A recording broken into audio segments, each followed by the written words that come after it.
Feeling stuck or stagnant or like you just can't move forward? In this episode, we're joined by the incredible Becky Vollmer, creator of You Are Not Stuck, to unpack what it really means to feel trapped and how to break free. We're talking about questioning the rules, trusting your stardust, and giving yourself permission to evolve. If you've ever felt weighed down by fear, expectations, or uncertainty, and who hasn't these days, this conversation is your wake-up call. Ready to choose some freedom? Let's get started.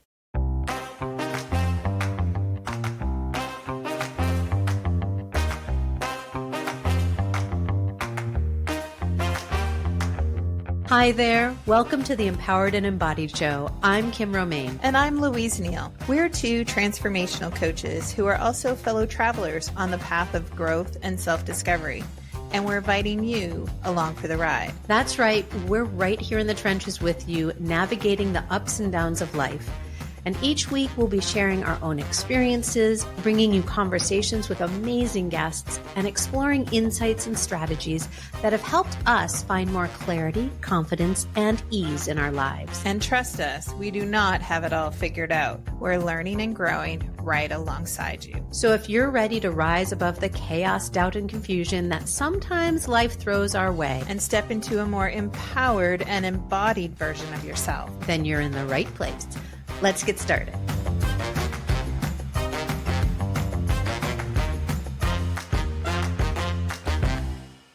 Hello, everybody. Welcome back to another episode of the Empowered and Embodied Show. I am one of your co-hosts, Kim Romaine, joined as always by my other co-host. That's me, Louise Neal. And today we are joined by a very special guest. Hello, I'm Becky Vollmer. Becky, we are so glad that you're here today. We were just having so much fun before we hit record, just chatting. It was like, do we really have to hit record? But yes, we do, because people need to hear our wisdom. The wisdom. And our laughter. And our laughter. Laughter is wisdom. I feel like that. Oh, nice. Let's start this week like we always do. What are we celebrating? What are we celebrating today? I'm celebrating, at first, when I thought about the celebration today, it didn't sound like a celebration. It sounded like a, what the fuck am I doing kind of moment. I had time yesterday gifted to me on my calendar. Had somebody cancel, and it was like a beautiful 2-hour block of time. And I'm like, what am I going to do with this time? And I'm like, I'm gonna get some shit done. Like, I've got a lot of stuff going on and I want to do it. And at the end of the 2 hours, I went, I cannot tell you what I did. I don't know what I did. I didn't check anything off my to-do list. I didn't answer email. I didn't do what I intended to do. And I felt really crappy about it.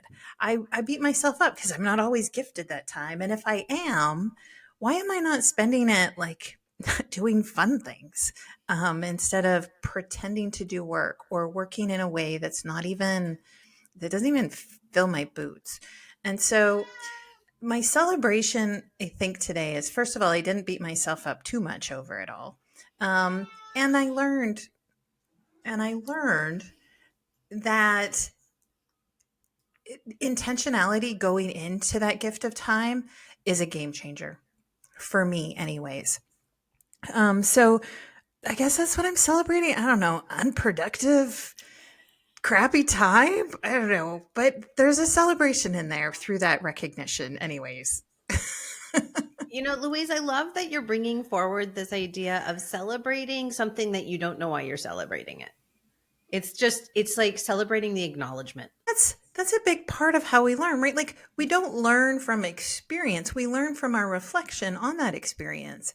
And so if I'm not kind of taking the time to unpack what's happening and what I'm learning from it, then like, talk about a waste of time. Like, yeah.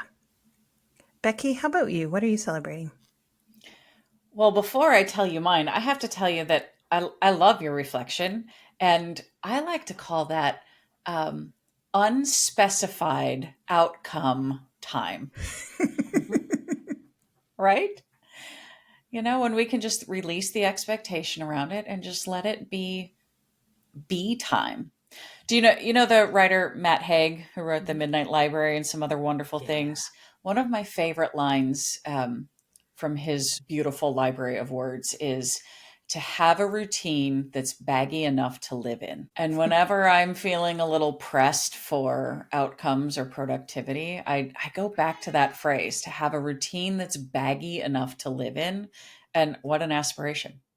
So thank you for reminding me that that's my intention. Yeah. Let's see. What am I celebrating today? I have been finding myself in the last several weeks feeling an odd peace, if you will, with complexity. I feel as though I have been, usually I feel like I'll try to at least keep my chin above complexity so I can try to make some sense out of it. But I have just let the nuance, the depth,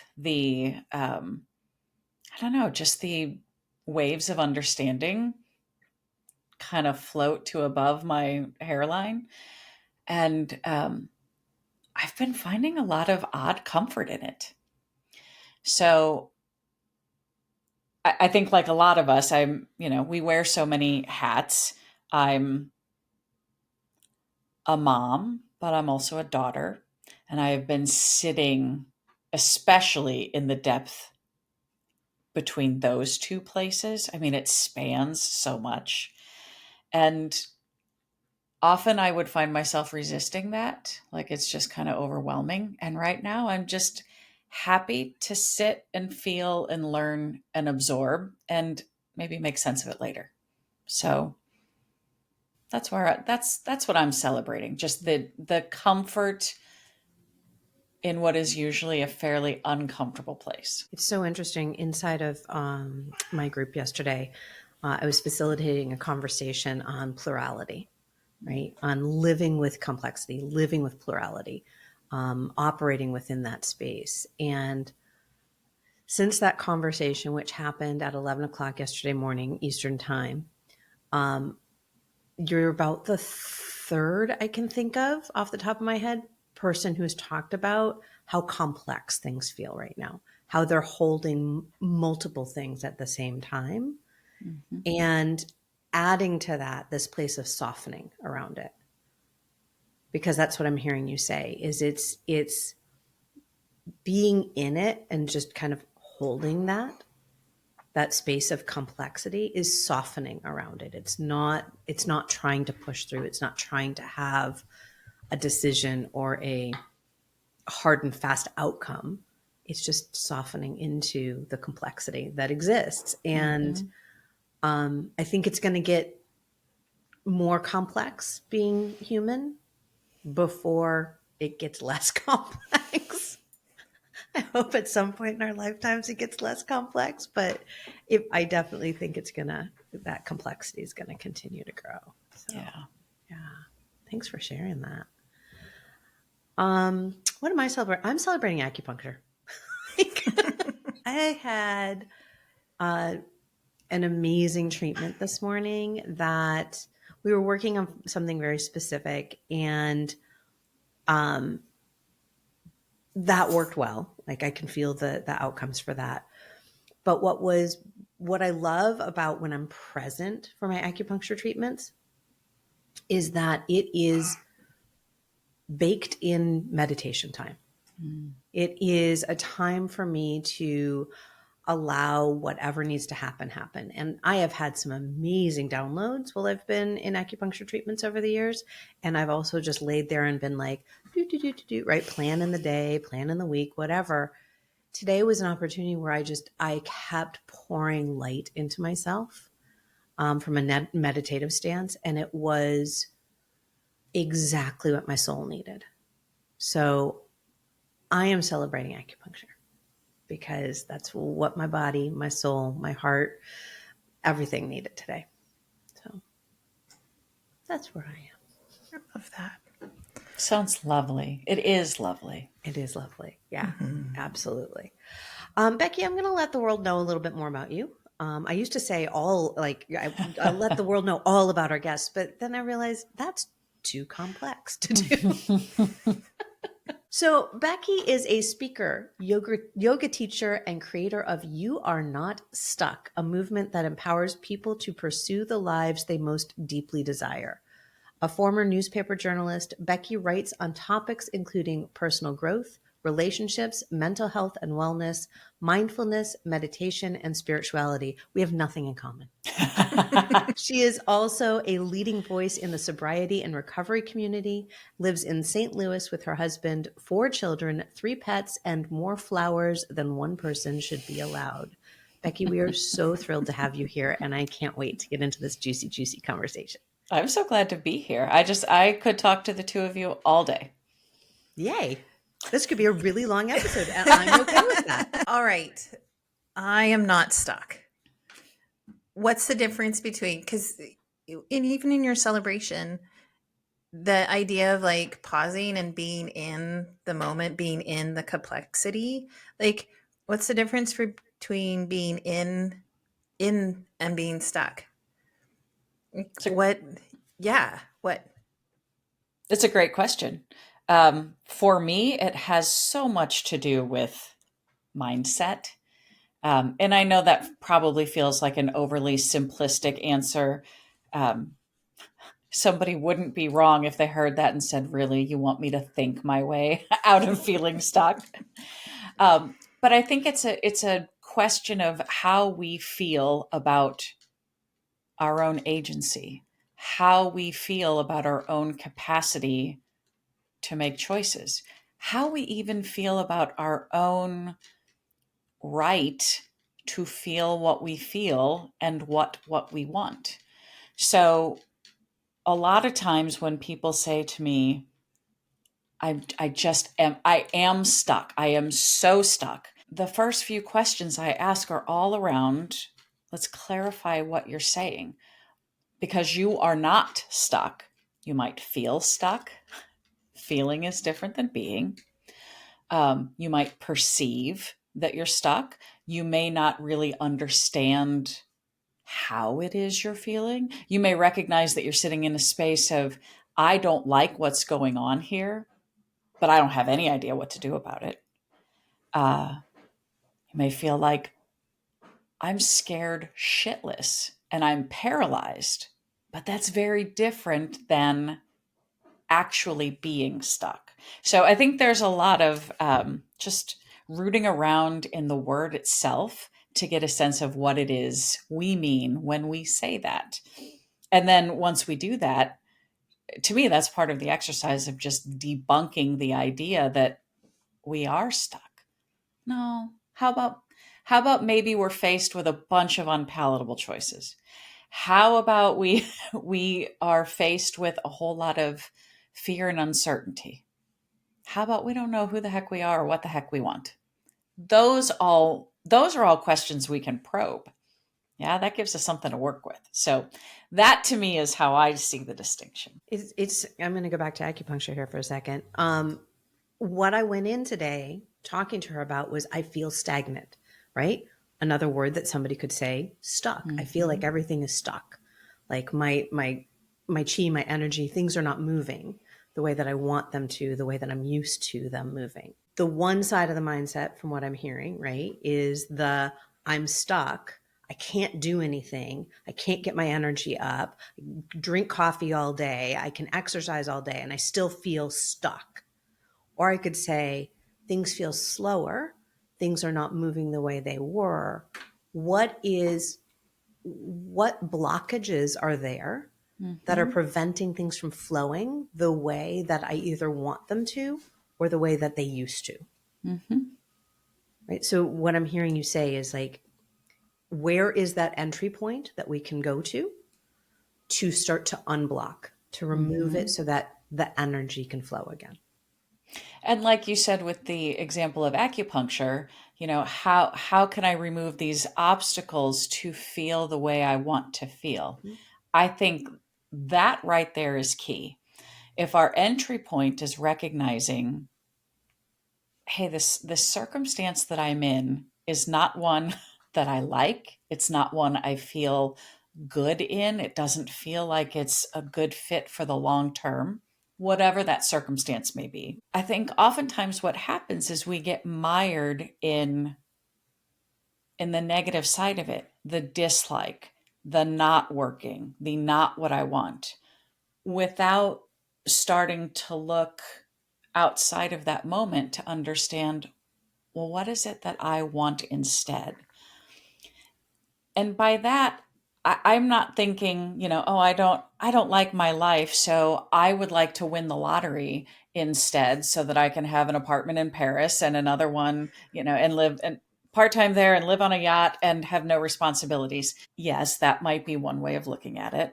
But I think if we can start closer in, the question would be, how do I want to feel? How do I want to feel in this moment?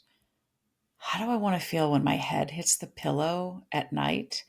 How do I want to feel when I look at myself in movement in this world or in these relationships? And what needs to change in order to move from a space of stagnancy and stuckness and fear and misery to a place of greater alignment? I think we have to look into that gap of, it's like it's a big chasm sometimes between what I don't want and what I do want. Sometimes it can really be just a small, a stepping stone that can make all the difference. But it starts with asking ourselves the questions. Well, I find a lot of people show up and they say they don't know what they want.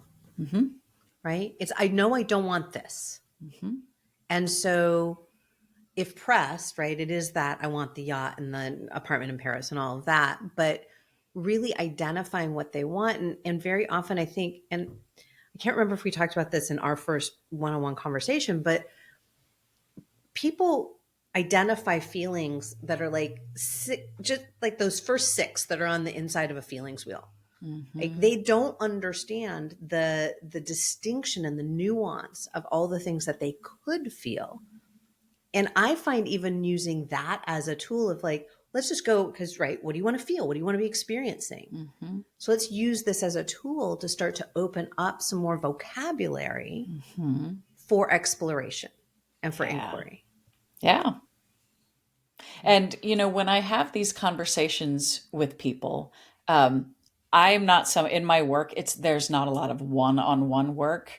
I tend, my favorite way to talk about these issues and questions it's actually in small group, or medium-sized group, because I feel like we just get so much of a richer, deeper conversation in those settings. But it's so instructive, not just for me to facilitate, but as I watch people in a room, in a small group, kind of taking turns talking about that gap between where they feel really, really pinned down or hopeless or backed into a corner or just completely void of any sense of what I could do next. When they talk about that versus the way they want to feel, it's such a beautiful thing to watch people's awareness light up, that recognition in what somebody else is saying. Ah, yes, I too want grace for myself. I too want a sense of inner peace. I too want to feel more connected to my deeper self. I too want to feel rested. I want to feel like I'm not hustling for my worth.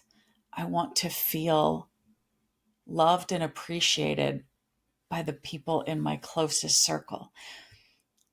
And I think when we start to see that commonality, like that, just that human drive for meaning and fulfillment and connection, it takes us out of the space of, I want the apartment in Paris and the yacht and the this and the that thing.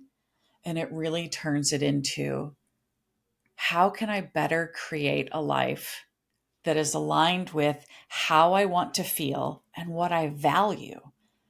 Yeah. And so often it's, I can't speak for you. I'm guessing, because we're so alike in so many other areas, that you might be like me and pretty regularly take a look at how your values may have evolved as you have evolved, kind of recognizing that inherent flow to life and the change in what we find most dear. But I think a lot of folks haven't spent that time asking themselves, or even just taking a look at, when I was at this stage in my life, I really found XYZ to be important. And now 10, 20, 30, 40 years later, I don't hold that in such high regard, and yet I'm still living my life as if I do. Yeah. Like we're talking about getting deeply curious. First of all, getting deeply curious with ourselves and what does that mean? And then deeply curious about how to bring that into reality, how to take action on it. I was just talking with a client today, and we've been working together for, I don't know, a few months. And one of the first things I do with my clients in my one-on-one work is values work. And it's like, let's update that owner's manual, because who you've been is not who you are. And we're not talking about that person in the past. We're talking about who you are now, and where are you headed? How do you want to be showing up in the world? Who do you want to be? And we talked about it, and she was like, yeah, that's great. Right. And then we bump along and onto other things. And today she comes back to me and she's like, Louise, you mean when I'm living my value of love and joy, like it feels different. And I'm like, really? Yeah. You don't say. And she's like, I'm not in a job. I'm not in an industry. I'm not doing the thing that brings joy and love into my life. But as I'm exploring and talking to other people, I'm starting to get a sense of like, ooh, there are some people that love and really get joy from their work. And she's like, I want that. And I'm like, yeah, yes. But it takes so much time for us to get out of our heads and stop thinking about how. Stop thinking about the tangibility. Is that a word? I just made it up. The stuff that we try to grab onto, and take the time to work from the inside out.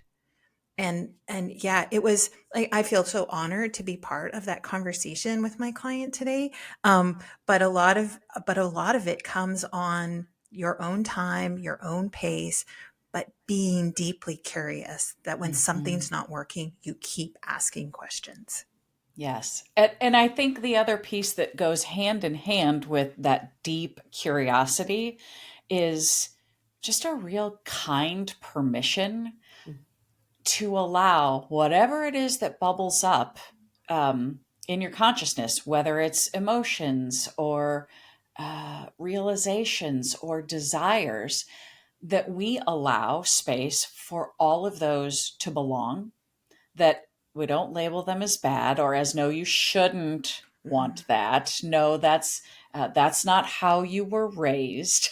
But to give ourselves just the permission, first of all, to trust our own inner desires. And second of all, to be able to act on them.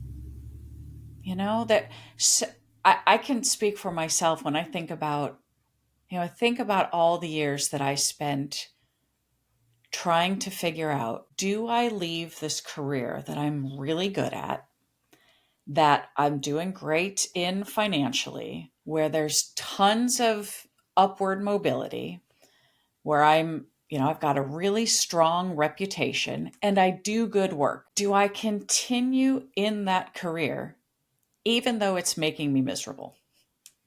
Even though I look at myself in the mirror and I don't like who's looking back at me, even though I'm drinking far more than I should or want to, even though I'm feeling pretty far removed from my children's life because I'm always working. The questions that I would ask myself, or the objections that my inner voice would raise, would say, but you've been doing this for so long. But it's so prestigious. But Where else are you going to make 6 figures? But you don't have any idea what you would do instead. And for so many years, I would push off those inner questions that really were the questions themselves were chock full of information that if I had just taken the time to sit with and absorb, I would have known much earlier on in the process that, yeah, I did need to leave that career. But instead, I would push off the questions themselves because the very questions felt disloyal to this path I had created for myself. And I got really lost in the fallacy around sunk costs, but you studied this in college, or you've invested 12 years in this particular company. And until I gave myself the permission to recognize, yeah, but is not how I'm going to start every sentence. I'm going to give the voice inside that is just saying, I'm not happy. I give that voice permission to guide the conversation, and then we'll see where we go. That can be extrapolated out to so many different areas of our life, right? Because you're talking about it from that career perspective. Mm-hmm. And yet that was me in my first marriage. Mm-hmm. That was, yes, me in my multiple careers. Mm-hmm. That was me at the first iteration of my business, right? It's how I think every client of mine has shown up over the years, right? We're talking hundreds of people. And if you go out and to the groups that I've done, close to thousands, right? It's lots and lots of people that get to that place of, this is who I am. And I think there's a key there that we sink our identity into, we stake a pole in this one place. We say, this is who I am, right? I was with a group earlier this week, and we were doing an exercise on just introduce yourself to me, but do it in a way you've never introduced yourself before. And I love this game, right? I've played this before, but it's this idea of how you think you need to introduce yourself, right? We all have our elevator pitches for our businesses. And yet, who are we actually introducing? We're not introducing self. We're introducing an identity, which is separate from self. So that feels like a slightly deeper layer to what we've been talking about here. How do we get to that place of self? Yeah. When you say, when you talk about, planting that stake in the ground, saying, but this is who I am, to me, that's a code. That is code for, I don't know who I am without this. And in the same way, when we push off the very questions that are designed to get us thinking about who we really are, and the answers that the inner voice delivers begin with, yeah, but that's really just fear. That is absolutely fear. It's fear around other people's expectations.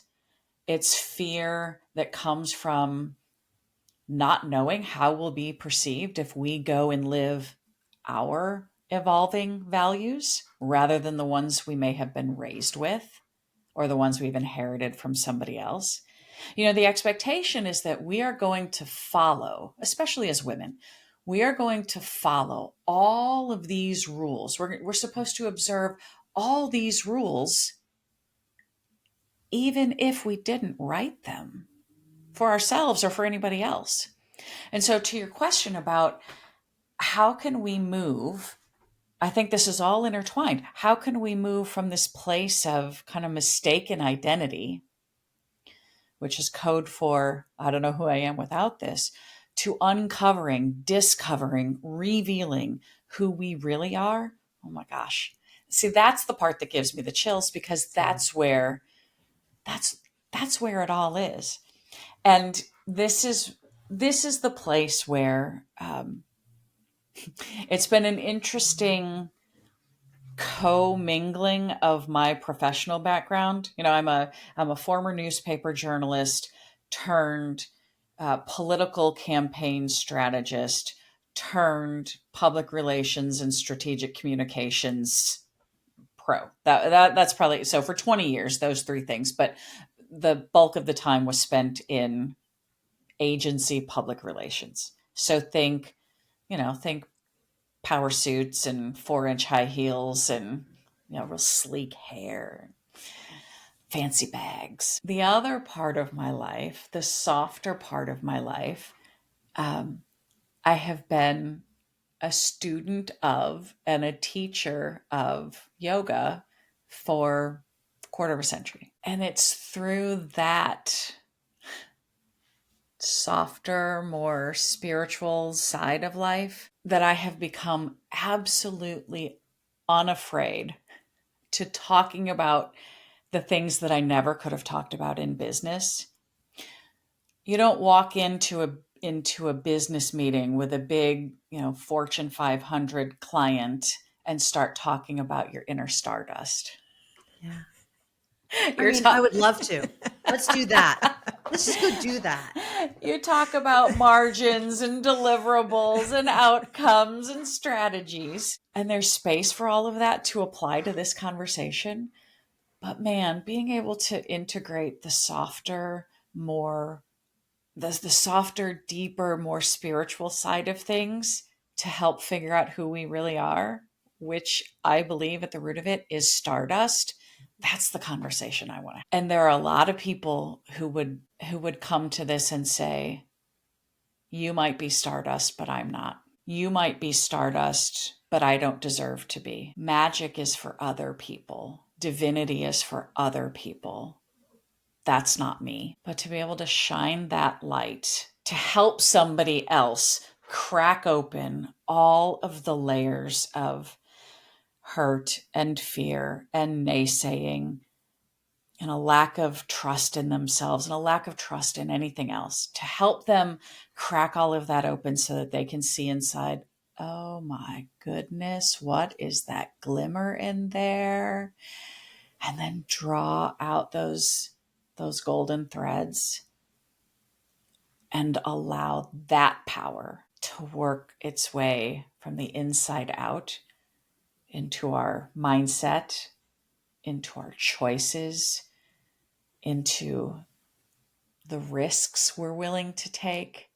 Now that's the exciting part. And those are also the best leaders, the people who are doing that work. Yeah. When they're able to turn that into leading their business, leading a team, leading a community, leading whoever, those are the best leaders. Mm-hmm. Who are Those able are the to, best humans. Yeah. Yes. Amen. Yeah. Yeah. You're using words that are freaking me out, Becky. Yay. You're using words that are like cracking me open. And I'm like, what? Like, that sounds scary. That sounds scary. It's terrifying. It's terrifying. Okay, you're going to laugh. So in addition to my loving, generous woo-woo side, there's a part of me that's particularly, I mean, it's sadistic. When I bring people together for workshops and retreats, I lead them regularly at some of the big yoga and retreat centers. And it's a weekend full of embodiment and inquiry and movement and breath and community and openness and emotion. And oh my God, I almost feel guilty admitting this. The way I measure success for a weekend like that, two metrics: how many people cry, Amen. and for how long. Yep. And I mean, really, somebody's going to listen and be like, "Oh my gosh, she's awful." But no, to me, that is the true mark of that cracking open. And I welcome those tears and I celebrate those tears. I hold them close. And, it's interesting. Everybody else in the room can see the beauty, can see the absolute beauty of a moment that has somebody breaking down, and to see the promise that comes out of it. The person in the midst of the breakdown, the breaking open, it doesn't feel like a breakthrough. It feels like a really hot, awful mess, a shattering mess that they're never going to recover from. But everybody else can see just how gorgeous it is, how meaningful, and how this is going to be the beginning of something extraordinary in their lives. So when you say you're terrifying, is scary. You're right, and I'm proud of it. Yeah. Magic is scary. Yeah. Magic can absolutely be scary, and it is magical. Seeing those moments, being witness to those moments, experiencing those moments, right? I mean, Becky, tell me if you've not experienced the moment, I wouldn't believe you, right? Like, I know I have experienced it myself, where it is a matter of it all gets left on the floor, and to be witness, to be catalyst of assisting somebody else. It's a birthing, right? They're birthing another aspect of themselves, and birth is fucking painful. I didn't even have a vaginal birth, and birth is fucking painful. I once heard the analogy that having a vaginal birth is like passing a pot roast through your nostril. And so for anybody who's maybe not had that experience, just imagine. Yeah.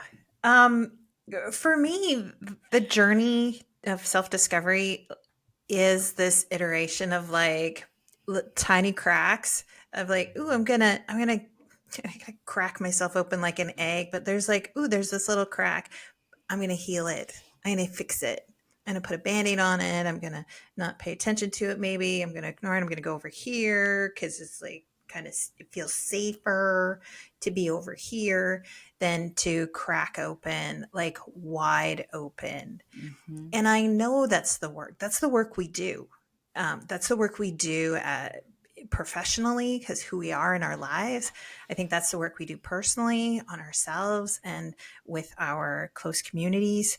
And yet it is still, like, for so many people, a place of like, no, or I can't do that. I got to I'm going to turn into a puddle on the floor. I can't. I got kids to look after. I've got sick parents over here. I've got to put, I was going to say bacon on the table. I got to put bread, food on the table, right? Like, there's no time for this. There's no time for me to crack myself wide open and do this deep work. And for many years, that was me. It was like I would touch on something that felt so profound, it scared the crap out of me because of who I was in my life at that time. But my obligations and responsibilities felt so heavy. I was just putting on another, ooh, look, I got so excited. I was like putting on another layer, putting Band-Aids over it, like trying so hard to keep together. And I know in a safe space, when we can absolutely just let it go, it is transformational. But I don't see that happen all enough. I don't see that happen all over the place. I see people bandaging it up and trying to protect this cracking. I don't like it, but I don't know what to do about it. What do we do about it? I kind of feel like if we don't get honest about the Band-Aids that we're putting on, it is one long repeated lie after another. And, look at all the Band-Aids, the possible Band-Aids in the box. Trust me, I opened up an awful lot of Band-Aids. Overworking, using substances, avoiding intimacy, avoiding honesty, running away, isolation, sex, drugs, rock and roll, scrolling, gambling. I mean, all of those things are Band-Aids. But until we look at the Band-Aids and see them for what they are, we're just going to continue in this cycle of self-protection in the only way we know how. There's a leader in the recovery space whose work and whose writing I really appreciate. Her name is Tian Dayton. And in one of her books, there's a line that absolutely changed my life. And the line is, normal is anything we're used to. And if we are just so used to putting on the Band-Aid, well, I'll take my experience.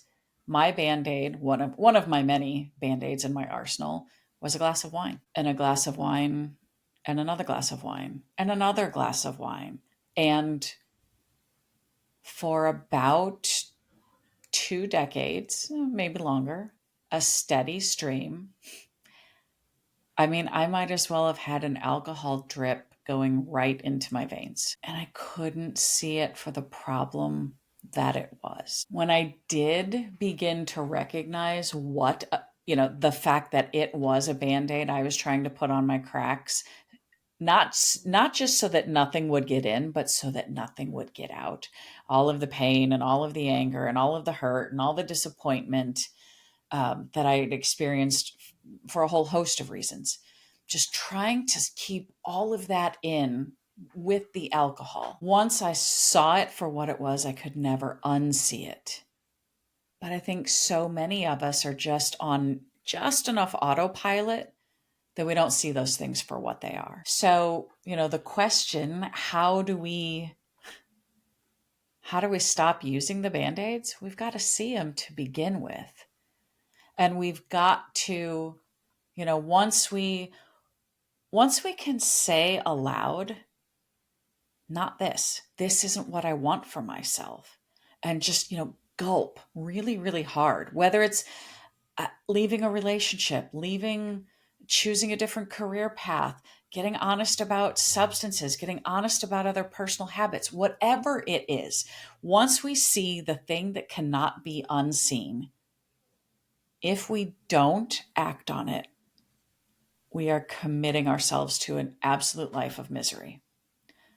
But once we do act on it, once we are willing to swallow hard and accept what is and decide to choose something different, we step on the path to freedom. And, so often it's the fear around change is so overwhelming. It's so paralyzing. And I always tell people say, I don't have the courage.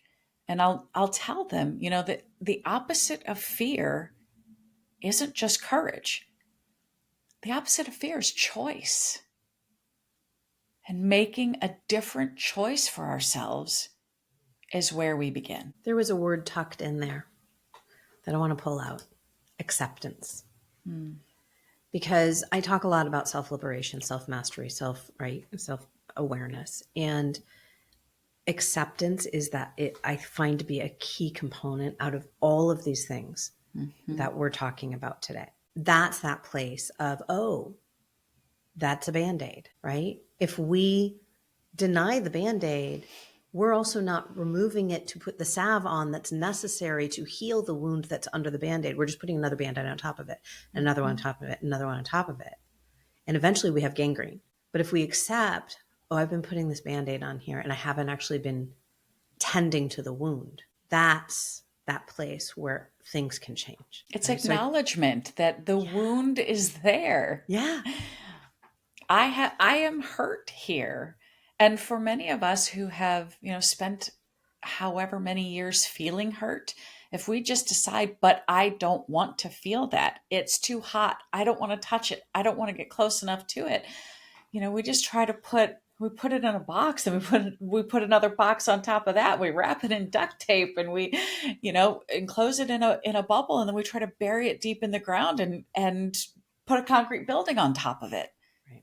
That doesn't take away the wound. And until we acknowledge, and until we no longer blame ourselves for the presence of the wound to begin with, we're stuck there. I want to pull out another word that you said earlier, permission. You have permission to heal. You have permission to feel. You have permission to acknowledge. You have permission to accept.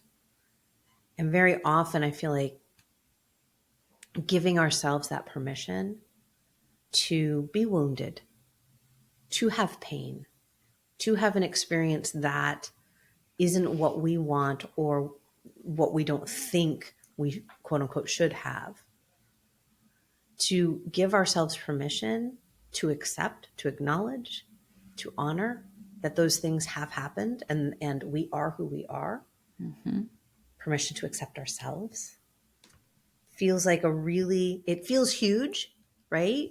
That's like for somebody who is just starting this process of, but I'm not hurting. Okay. Keep asking yourself that if right, all of those band-aids are there and all of, you've built a building on top of this tiny little box. Just keep asking, keep inquiring, keep reflecting. And that's it right there. There's a wonderful saying in 12-step programs. I finally got sick and tired of feeling sick and tired. Mm-hmm. So whether the source is, whether it's a heartbreak wound, whether it's an attachment wound, maybe it's a professional wound that really goes deeper than that. Yeah. That's one of my favorite places to explore. Why did I feel so overwhelmed in this great career? Why did I feel like I could never say no? Why did I feel like I owed this company my whole life? Oh, did somebody say codependency? And I didn't understand the relationship there. I heard myself say, I heard myself say something several years ago that was really eye-opening to me. And I was wondering, do these high margin, high pressure consulting firms, whether they're, financial or communications, whatever, are they purposefully going out and seeking people just like me because they know they can manipulate me? Are they looking for these, for these type A, stop at nothing, leave it all out on the field? And I was thinking, oh my God, I've just demonized every professional services firm out of my own codependence. And now I can look at it and be like, oh honey, you're so cute. Like you are so cute. That's really interesting that you never saw that before. But to your point, Kim, yeah, just okay, stay with it. Stay with it. Keep checking in every once in a while. Eventually, if we care about ourselves at all, we will get sick and tired of feeling sick and tired. And that to me is a good thing. That's like, okay, great. Now we've got something to work with. Now change is possible. And it doesn't mean you need to know what that change needs to become. To go back to the beginning of our conversation. Yeah. No, all you need to know you're not happy. You need to believe that you deserve happiness. You need to believe that there is another way of doing things that could make you, I keep saying the word happy, but that's not always, that's rarely the best adjective. Mm-hmm. You need to, it's that self-worth and self-permission and self-commitment to know that peace or ease or joy or freedom, whatever it is we seek, that it's out there, that it's within reach, that we deserve it, and we can create it if we are aligned with our values that have evolved as we have evolved. And that's where the conversation, we talk about permission. To me, it starts there. It starts with the recognition that perhaps my life has not been my own. Mm-hmm. And I walk people through an exercise that it's a 5-minute reflection that is so powerful. But I ask them to go back in time and think about their family of origin, their earliest experiences in the world. And just to note, in that environment, there was a way of doing things that got communicated to us when we were small. We picked up pretty quickly what the values of that environment were. And then we got a little older. We went to school. Maybe it was, I went to a Catholic grade school and an all-girls Catholic high school. So maybe it was that kind of an environment. Maybe it was the local public school. Maybe it got shipped off to boarding school in England, wherever. Whatever the environment was, you learned pretty quickly, this is how we do things around here. This is what we value. And then, eventually let's say you partner up with a love interest. They've got their own values from their family of origin. You go enter the work world. Companies, business is pretty clear around saying this is what we value. They might put it up, the 10 things we value on the wall. My old firm they gave us on day one, they gave us like a marble inscribed desk thing that doubled as a great paperweight. And it laid out what the values are. And so we go along and we go along and we go along, and suddenly maybe we're 40 or 60 or 75 and realizing, what are my values? Like I've been living so long, everybody else's values. I don't have any idea what my own are. And so I'll ask people to go back and just kind of reflect. What were the values that were handed to you? What were the values that you held even at, say, age 25? And what are the things that you value right now? And that's always a very interesting journey to see down on paper. And then I ask people to take it a step farther and think about, okay, how is it that you bring your values to life? We do that through our priorities. And, the way I describe priorities, it's not just time. It's any of the currency that we have to spend, right? It's our time, it's our energy, it's our attention, our intention, whatever it is. But where are you allocating that? When you ask people to do just a real quick inventory of those resources and how they're being allocated, they recognize, oh man, I not only, I might be living the values that I had from 20 years ago or not, but I'm really not.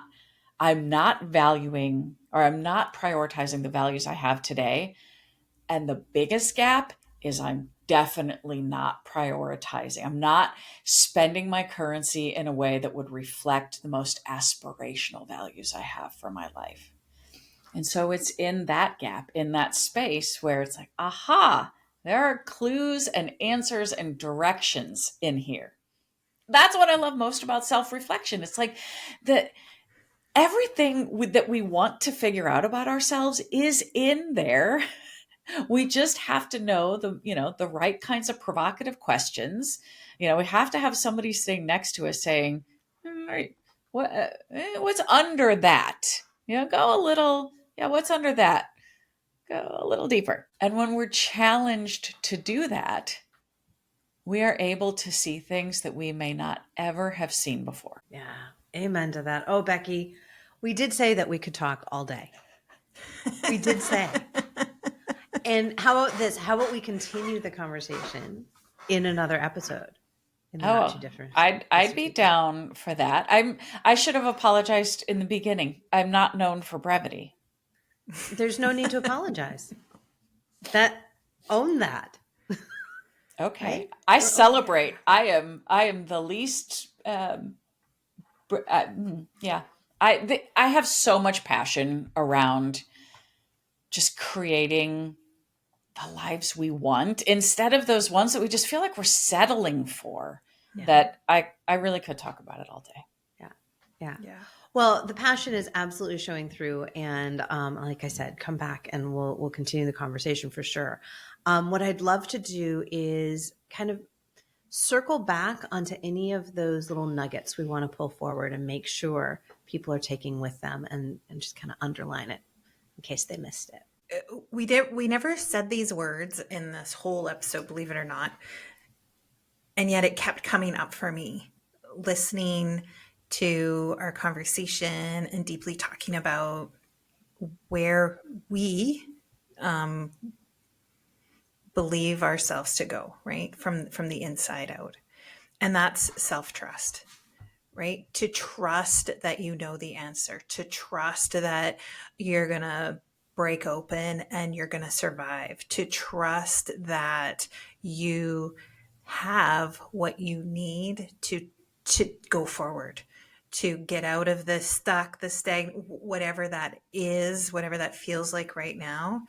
Trust that you have the language to reframe it. Trust that you have the knowledge. Trust that you have the ability to find your way forward again and again and again and again.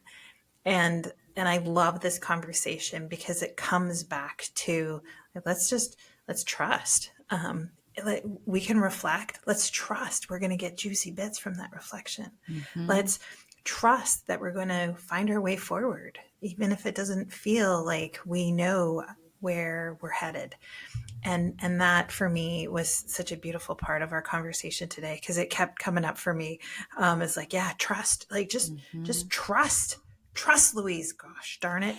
I didn't say gosh darn it in my head, but that's what I heard today. Yeah. And I feel like the big thing that we need to trust, Louise, is not just ourselves with a lowercase s, not just trust our capabilities and, our thinking capacity and, not trusting those things, but trusting our self, deeper self with a capital S, which for me, the code for that is Stardust. So trust your Stardust. Trust that within us, there is a whole being that is not bound by the same the same fears and the same barriers and the same wounds that our little self S is bound by, but instead trust that there's a Stardust that is already free and wanting the rest of our being to join it there. I'm going to change my sign back here to say, trust your Stardust. Trust your Stardust. Love it. I love that. I think the part that I really want to underline here is question the rules. Wherever you are in your life, whatever point in life you are, doesn't matter. Question the rules. It doesn't mean you don't have to follow them. If you're a rule follower, I'm not saying that. I'm not telling everybody to go break rules unless that's what you need to do. But question them. Yeah. And if there's a specific question that we might ask ourselves when we're looking at those rules, to what degree is this rule built on other people's expectations? Yep. To me, other people's expectations, that's a dirty phrase. That's a 4-letter word, capital O, capital P. Other people's expectations will keep us stuck every single day. And nobody wants to be fucking stuck. Yeah. That's the title of your second book. Nobody wants to be fucking stuck. I love it. Becky, thank you so much for being here. Where in the world can people find you if they want to continue the conversation with you? Pretty much anywhere, everywhere with the tag, You Are Not Stuck. So the website is youarenotstuck.com. Socials are all at You Are Not Stuck. Use the Google machine and I'll pop up. Beautiful. And, check show notes because they'll be there too. Okay. Thank you so much, listener. And thank you, Becky. What an amazing conversation today. You lit me up and maybe cracked me open a little bit today too. So thank you. Your Stardust lit you up, Louise. But I've loved every minute. Thank you for having me. Thanks, everyone. We'll see you back here next week. Take care. And that's all for this week's episode of the Empowered and Embodied Show. We hope today's episode has sparked something within you. Remember, we're all on this journey together. If something did resonate with you today, why not share it with a friend who might need to hear it too? You can find us everywhere you listen to podcasts. Don't forget to subscribe so you never miss an episode. And if you're feeling generous, leave a review. Your feedback not only helps others find the show, but also helps us understand what's most valuable to you. Until next time, be kind to yourself, stay curious, and remember, we're walking right alongside you. Thanks for being part of our community.